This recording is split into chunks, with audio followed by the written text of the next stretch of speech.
It's the Reds on Radio with Marty Brenneman and Joe Nuxall.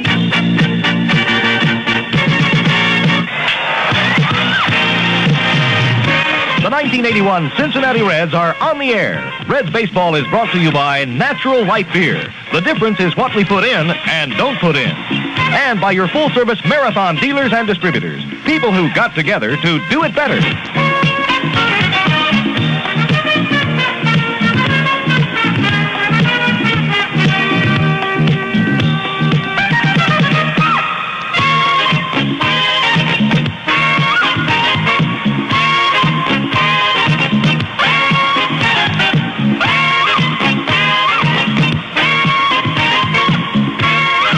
For all the play-by-play action of Cincinnati Reds baseball, we go to Marty Brenneman and Joe Nuxall.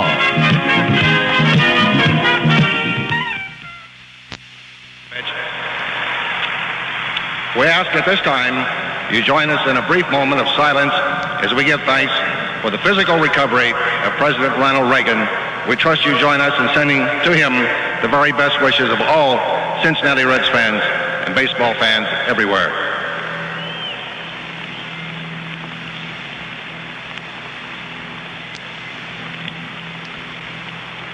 Thank you.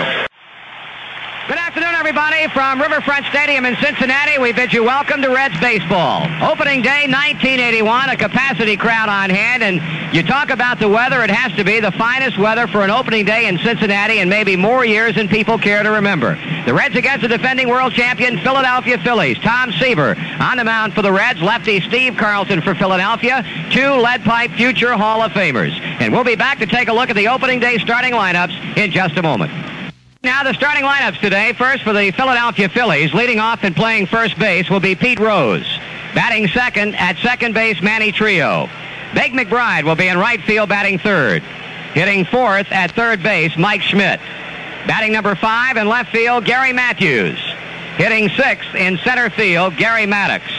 Batting number 7, the Philadelphia shortstop, Larry Boa. Hitting 8th and doing the catching, Bob Boone. And batting 9th and pitching, left-hander Steve Carlton. Again for the Phillies, it's Rose at first base, Trio at second base, and McBride in right field.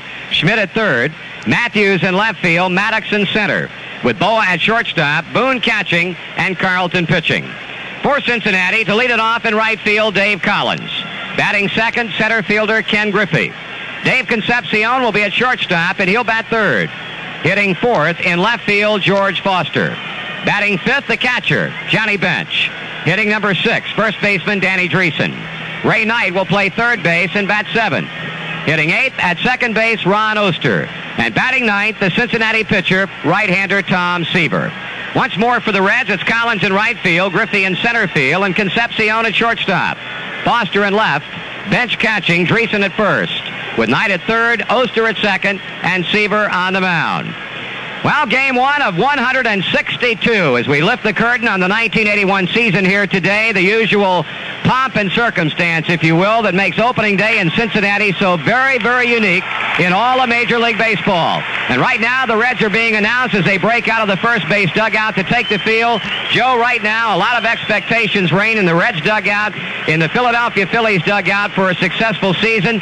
And when you mention the weather, I don't know that you can remember a better opening day. Well, Marty, I really can't.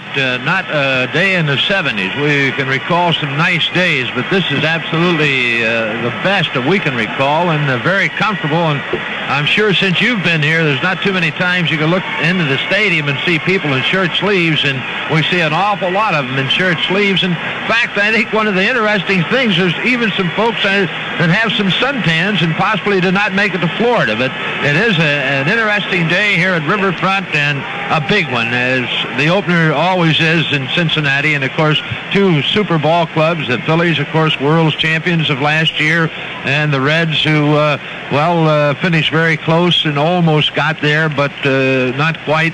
And then you have Tom Seaver, who last year had to duck out of the opener because of a flu bug, and the fact that Frank Pastore came in and shut out the Atlanta Braves.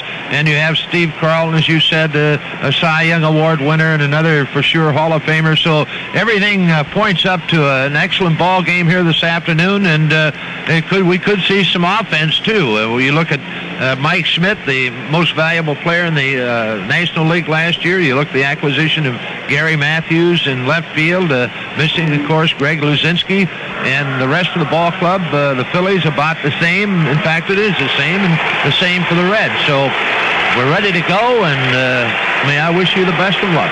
The same to you, big guy. Thank you, partner. Well, Pete Rose, and it's certainly got to be an unusual circumstance for Pete today to be in an opener here in Cincinnati and be leading off the top half of the first inning, although he is beginning his third year with the Philadelphia Phillies. Batting left-handed, of course, against the right-hander, number 41, Tom Seaver. Tom rocks to the windup. He kicks and he fires. Rose swings, bounces it up the middle, a base hit, and this game is underway. So Pete Rose going after Tom Seaver's first pitch, grounds one directly over the mound and into center field for a base hit to kick off the 1981 baseball season. It looked like Tom was not ready for that ball to come back to him, and of course Pete, when he walks up there, it's let's go get him, and he doesn't waste any time. The first thing that looks good, he jumps on, and that, of course, is exactly what he did. Seaver throws to first base, driving Rose back as the number 2 batter in the Philadelphia order. Second baseman Manny Trio waits at the plate. Seaver turns and throws to first again. This duo right here, Rose and Trio, like to hit and run when they have the opportunity. Manny Trio can lay the bat on the ball more often than not, rarely strikes out, and don't be too surprised if the Phillies try to pull it off right here in the first inning. Seaver sets, Rose goes, the pitch is taken inside, benches throw down to second. He got him!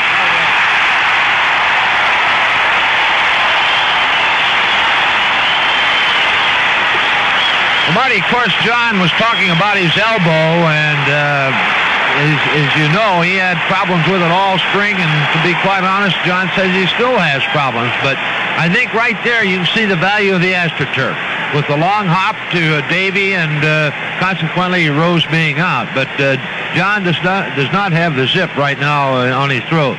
1-0 pitch to Trio is in for a call strike. That levels the count at 1 ball and 1 strike, so Rose with a base hit to begin the game. And immediately caught stealing. Johnny Bench to Dave Concepcion, 2-6 if you're scoring the game. Low and outside for a ball. On deck for the Phillies, right fielder Bake McBride.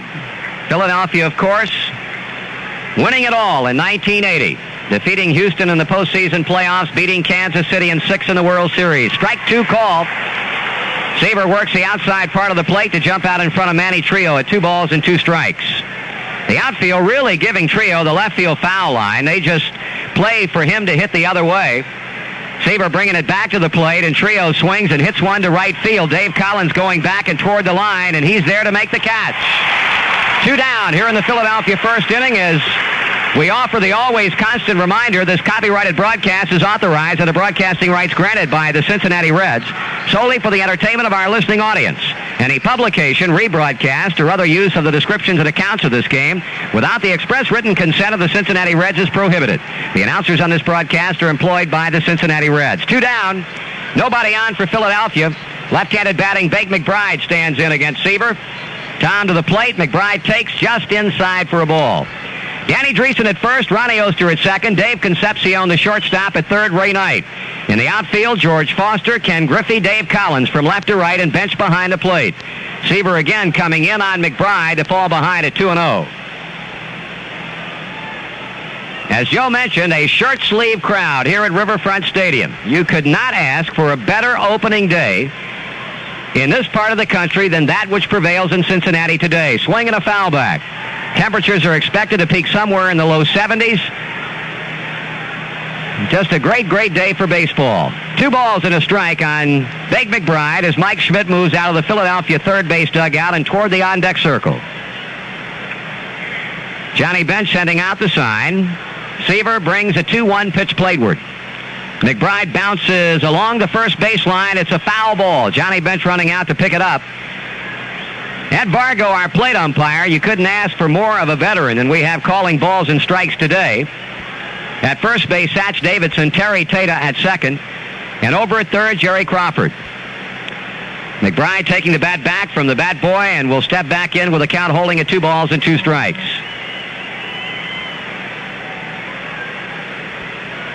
Outfield playing McBride pretty much to pull. He had some kind of year last year, hitting .309 with 9 homers and 87 RBIs. Pitch, swing, and a miss. Seaver struck him out with an off-speed pitch.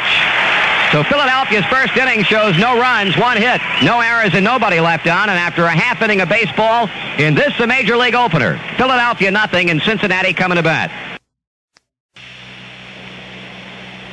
Well, the Reds and the new-look St. Louis Cardinals will be at Riverfront on Sunday, April 19th for what promises to be one of the most popular special dates on the Reds' home schedule. We're talking about Uniform Shirt Day. Every boy or girl 14 and under with a separate paying adult gets a free red shirt that's designed like the ball club's home uniform. This fine quality nylon shirt has red trim on the sleeves and at the V-neck, and it even has the name and number of one of the Reds players on it. Be on hand for all the fun. That's Uniform Shirt Day, Sunday, April 19th at Cincinnati's Riverfront Stadium. Now, you talk about great seasons. This man in the middle of the arena today for Philadelphia, Steve Carlton, I don't think he can have a better year. 24 wins and 9 losses. He led the league in innings pitched, 304, strikeouts, 286, 38 starts, 13 complete games, and a .234 earned run average to help lead the Philadelphia Phillies into the World Series and the Ultimate World Championship. Naturally, he's Dallas Green's choice to pitch the game today, and well, he's ready to face now leadoff batter Dave Collins as we go to the bottom of the first inning scoreless. Carlton with that big kick, and Collins takes it low and inside for ball 1. Dave hoping to have a 1981 season like he's had the last 2 years. Last season was the top hitter average-wise in the ball club. In fact, the only 300 hitter on the Cincinnati team at .303. He swings and bounces foul past third base. Carlton even now against Collins at 1-1 as Ken Griffey stands on deck and Dave Concepcion's waiting in the wings. They open up the left field line for Dave Collins, pretty much play him the way the Reds defense in the outfield played Manny Trio. Here's a pitch. Check swing, strike 2 call. Collins did not have an exactly profitable spring at the plate. But certainly it goes without saying, hoping to start getting tuned up today. Carlton waiting for Dave to get back in, and Lefty, who doesn't waste much time between pitches, delivers, and he misses with that one to square the count at 2 balls and 2 strikes. And now Collins apparently asking for a change of baseballs, at least allowing Bargo to take a look at it. He does, and they'll keep it in play. Pete Rose, Manny Trio, Mike Schmidt, Larry Boa, first, second, third, and short, the inner defense for the Phillies. In the outfield and left, Gary Matthews, and center, Gary Maddox, and right, Bake McBride. Bob Boone catching, 2-2 to Collins. Swung on, line drive, base hit, right center field. Bake McBride cuts it off. Collins takes a turn, and he's opened the Cincinnati first inning with a base hit.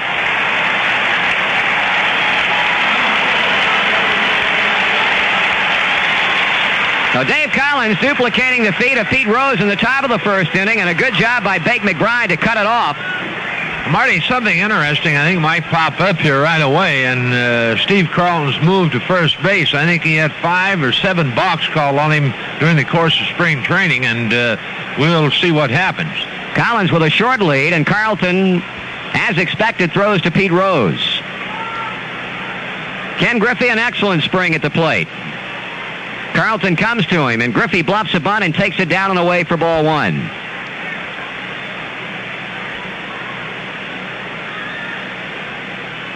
A single-game series against Philadelphia. The Reds will have an off day tomorrow and then begin a 6-game road trip Friday night in Atlanta. There's a throw to first again. Oh, Dave Collins not straying too far off the bat. Carlton has an outstanding move that at times borders on a balk to the degree the umpires will call it. Now they've got him picked off. They go to Rose. They go to second base where Boa is there to take the throw and put the tag on Dave Collins. So Collins is gone 1 to 3 to 6. Steve Carlton to Pete Rose to Larry Boa. So with 1 down and a 1-ball, no strike count on Ken Griffey, the bases are empty.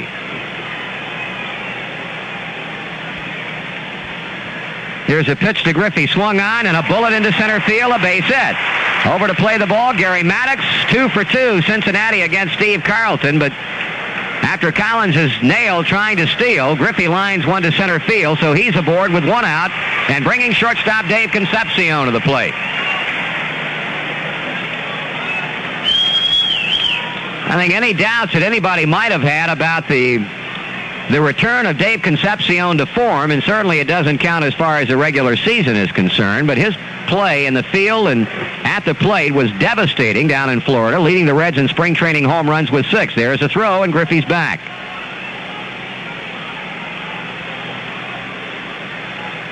O'Davy, who last year, bad elbow and all, batted .260 and drove in 77 runs, swings and hits a very high fly ball into somewhat shallow center field. Maddox is waiting and has it 2 out. That'll make George Foster a 2-out batter.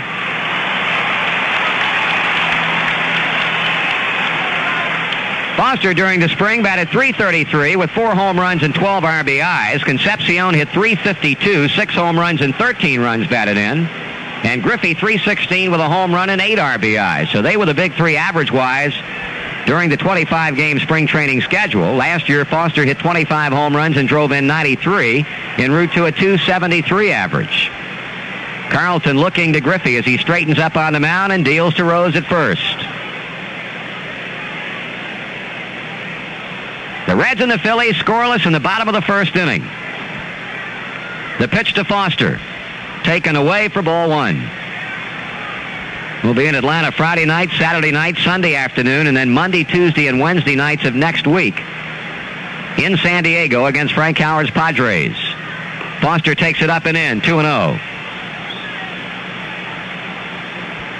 This is the 3rd time that Steve Carlton and Tom Seaver have been matched up in an opening day game. Twice while Tom was a member of the New York Mets, and Seaver prevailed both times. Once in a shutout and once in a 2-1 win. Foster got around, tried to hold back, but committed himself. So Carlton picks up a strike, and he's 2 balls and 1 strike on George Foster. Due up next, Johnny Bench. Carlton checks and pitches. Foster fouls it straight back. Russ Nixon, the Reds' third base coach, Ronnie Plaza over at first. They return for another year. Of course, John McNamara's coaching staff returned intact with Harry Dunlop, pitching coach Bill Fisher, in addition to Nixon and Plaza. 2 balls, 2 strikes, 2 out. Pitch. Foster holding back. It's high, and it's a full count.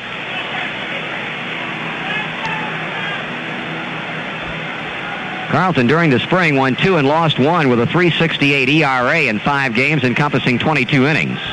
Griffey on the move. Foster takes ball 4 inside. So as things turn out, the ability of the Phillies to catch Collins stealing turns out to be a mighty, mighty big play here in the first inning. Instead of possibly having the bases loaded with only 1 out, the Reds have 2 men on with 2 men out, and Johnny Bench gets a warm reception as he settles in. We've talked many times in the past about the success that Bench has had against Carlton over the years. John swings and misses at a pitch up. 2 times in Johnny Bench's major league career as he had 3 home runs in a game off Steve Carlton. A base hit now will get a run in. Bench takes it high and away. 1 ball and 1 strike. Griffey's at second. Foster's at first.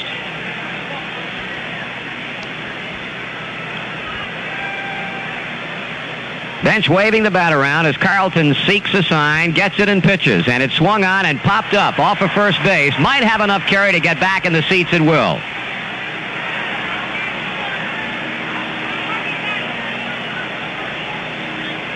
Carlton last year was able to chalk up only 1 win and 4 decisions against Cincinnati.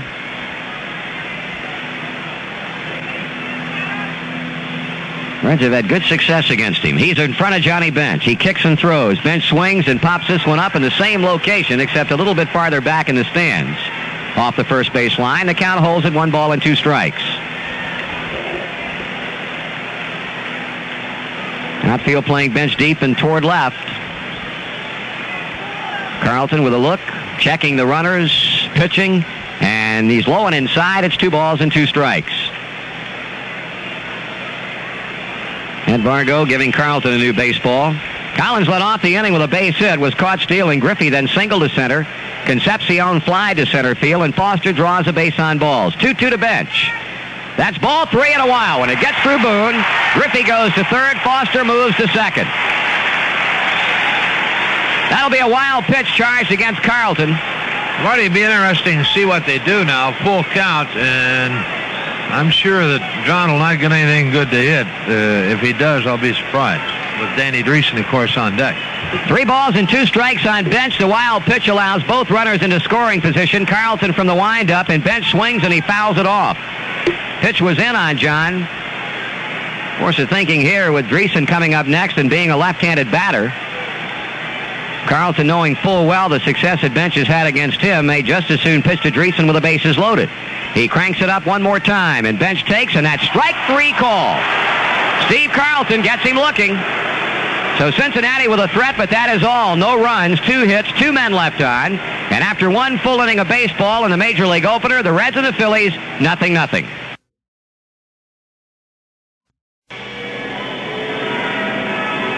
The Reds know what they have to do as they come to bat in the last half of the 9th inning, and Sparky Lyle, who stands 3 outs away from picking up a victory in his first game in the National League, trying to protect the 1-run lead as he opposes Collins, Griffey, and Concepcion. And Dave Collins, before he steps in, will pause again for station identification on the Cincinnati Reds Baseball Network.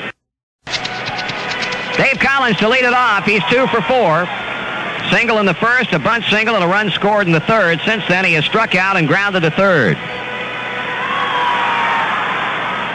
No further changes defensively for Philadelphia. Lyle sends in the pitch, and Collins swings and loops one back of first base along the right field line. Base hit. Collins takes the turn. He's coming to second base, and he's in standing with a double.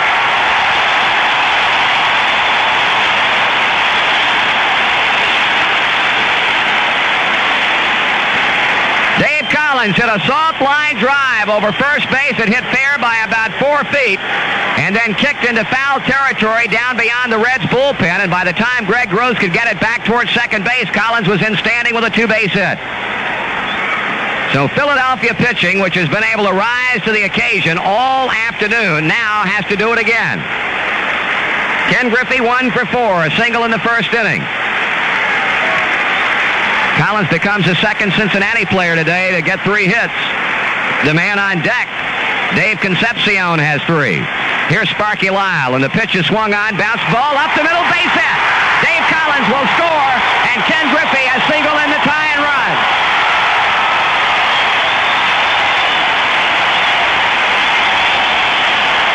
Cincinnati, just like that, ties it up at 2-2.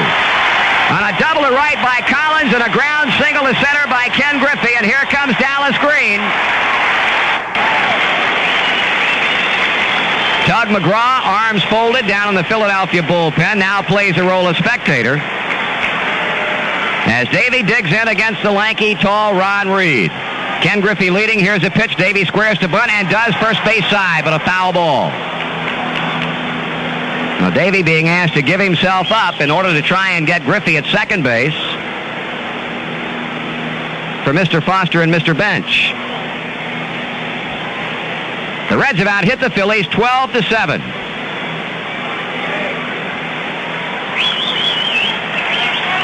Ron Reed steps back onto the pitching rubber and looks to Keith Moreland. He stretches. He checks Griffey with a throw to first base.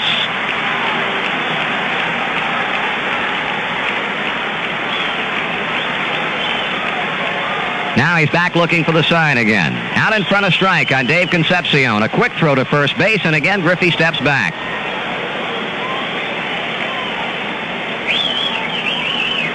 The Reds trying to send 51,716 home happy.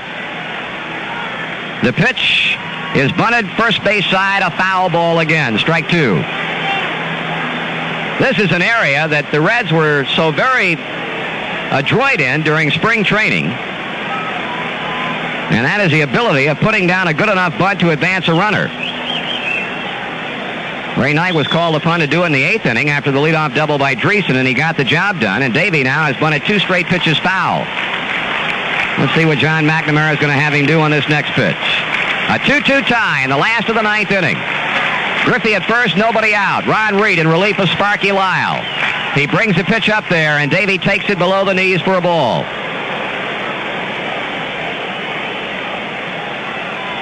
Phillies have used 3 pitchers, Carlton 7, Lyle an inning plus, and now Reed. The Reds 2 pitchers, Tom Seaver and Tommy Hume. 1-2 the count on Dave Concepcion. Another throw to first as Reed continues to pay an awful lot of attention to speedy Ken Griffey.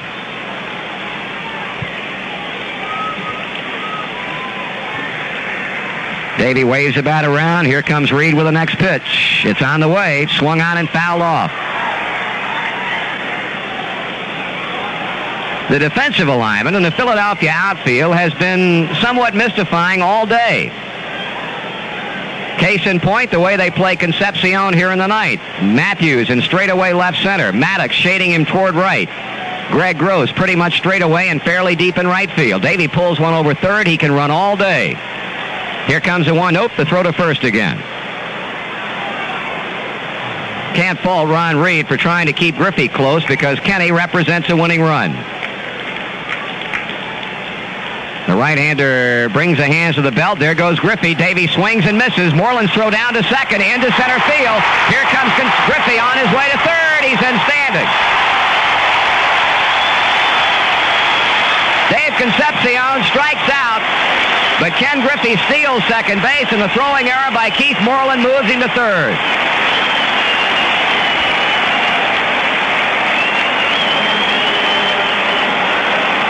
Oh, this game of baseball. 1 minute you're a hero, the next minute you're a goat. Moreland knocked in the go-ahead run at the top of the ninth, and now his throw to second skips through Larry Boa for a throwing error, and Griffey is 90 feet away with a winning run. They are going to walk George Foster, and they may well do the same thing with Johnny Bench, and then bring on Tug McGraw to face Danny Dreesen. So here's Dreesen with the infield in and the outfield in. Tug McGraw sends in the pitch. Dreesen takes it down and away for a ball.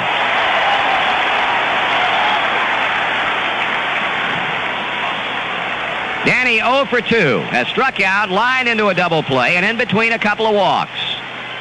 McGraw back with a 1-0 pitch. Dreesen takes the strike. The count evens at 1-1.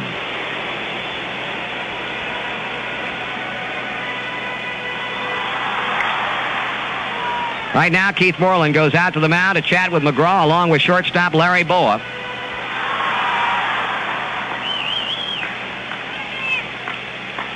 That meeting breaks up. Boa relays the information to Aviles at second base and now heads on back toward shortstop. Tug looks for the sign. Dreesen waiting at the plate, and time is called as Ed Vargo, on instructions from Danny Dreesen, throws both hands up in the air and calls a timeout. 1 run in, 2-2 game, last of the ninth, bases loaded, 1 out, the 1-1 from McGraw to Dreesen, taken, and that pitch misses, 2 balls and a strike. Cincinnati looking to end it right here. The advantage all to the hitter with the infield and the outfield pulled in.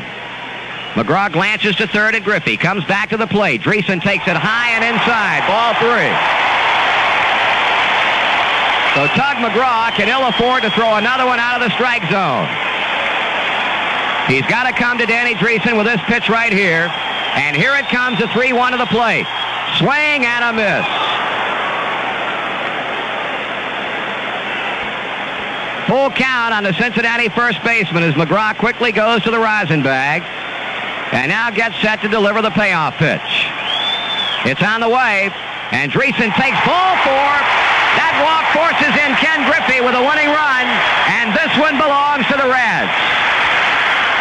Ken Griffey jumps on top of home plate as Tug McGraw forces in the winning run with a bases-loaded walk to Danny Dreesen, and the Cincinnati Reds have won the opener of the 1981 baseball season by a final score of 3-2. We'll be back in just a moment. Hopefully, this win by the Reds 3-2 over the Phillies today is an indication of what we can expect as the 1981 season begins to unfold day by day by day. The Reds had to mount a ninth-inning offensive against Sparky Lyle and Ron Reed and Tug McGraw to wipe out a 1-run deficit and come out on top by the final 1-run spread. It was a great pitching matchup between 2 future Hall of Famers, Tom Seaver for Cincinnati, Steve Carlton for Philadelphia, and both pitch like Hall of Famers. Seaver went 8, giving up 6 hits and only 1 run. Tom struck out 4 4 and walked 3, one of them intentional. The 4 strikeouts puts him now 8 away from the coveted 3,000 mark. Steve Carlton worked 7 innings, giving up 9 hits and 1 run. He struck out 8. He needs 23 for 3,000. He walked 4 and delivered 3 wild pitches. The game turned out, as far as the win and the loss was concerned, to go to relief pitchers. Tommy Hume got the win. Sparky Lyle suffered the Philadelphia loss in his first ever National League ball game. The Reds scored in the 3rd inning after threatening in the 1st, but could not come up with a run. In the 3rd, Dave Collins led off with an infield hit to shortstop and later scored on a 2-base hit to center field by Dave Concepcion. And despite numerous other scoring opportunities, Cincinnati could not dent the plate anymore until the big 9th inning. Philadelphia, meanwhile, came up with a run in the 8th inning off Tom Seaver with 1 out, an infield single to deep shortstop by pinch hitter Del Unser, a base hit by Pete Rose to left field, moving Unser on to 3rd, or pinch runner Lonnie Smith, rather, and then the blow by Manny Trio, a base hit to center field that sent Smith in with the tying run. In the 9th inning against Tommy Hume, Gary Maddox led off by reaching on an error by Dave Concepcion. Larry Boa bunted him over, and after an intentional walk to Greg Gross, Keith Moreland, up for the first time, banged a single off the wall in right, scoring Maddox on a close play at the plate, and the Philadelphia Phillies went out in front 2-1. In the last half of the 9th inning, Dave Collins led off against the left-hander Lyle with his 3rd hit, a double down the right field line, and immediately scored on a ground single up the middle by our star of the game, Ken Griffey. That tied it up 2-2, and at that point, Dallas Green dipped into his bullpen and brought on the right-hander Ron Reed. Reed got out in front of Dave Concepcion 2 strikes as Davey twice bunted foul, trying to move Ken Griffey on to 3rd, but then to 2nd. But Griffey, with Concepcion at the plate, stole 2nd as Concepcion struck out and advanced to 3rd on catcher Moreland's throwing error. Then the Phillies had no choice but to elect to issue intentional walks to both George Foster and Johnny Bench to load him up with 1 out, and Tug McGraw then was brought on to face a left-handed batting Danny Dreesen. You know the rest of the story. McGraw went 3-2 on Dan and missed badly with a pitch down for ball 4 that forced Ken Griffey in with a run that won it for Cincinnati. The Reds had 3 runs, 12 hits, committed 2 errors, and left 14 men on base. Philadelphia had 2 runs, 7 hits, committing an error, and they stranded 9. Tommy Hume, who pitched the 9th inning, giving up a hit, intentionally walking a batter, and an unearned run, picked up the victory in relief, and as we mentioned, Sparky Lyle, the veteran left-hander, suffered the loss. The Reds will have an off day tomorrow, and then will be leaving early Friday morning to fly to Atlanta to open up that club's home season, or that club's season, in the first of a 3-game series on Friday night. Mario Soto, who was far and away the finest pitcher on the Red staff during spring training, will be on the mound for Cincinnati, and to do the pitching for Bobby Cox, right-hander Tommy Boggs. We'll be on the air with the pregame shows Friday night on most of these same stations beginning at 7:05 Cincinnati time. Again, the final score today in a game that took 2 hours and 42 minutes to play before an opening day crowd of 51,716. The Reds 3, the Philadelphia Phillies 2.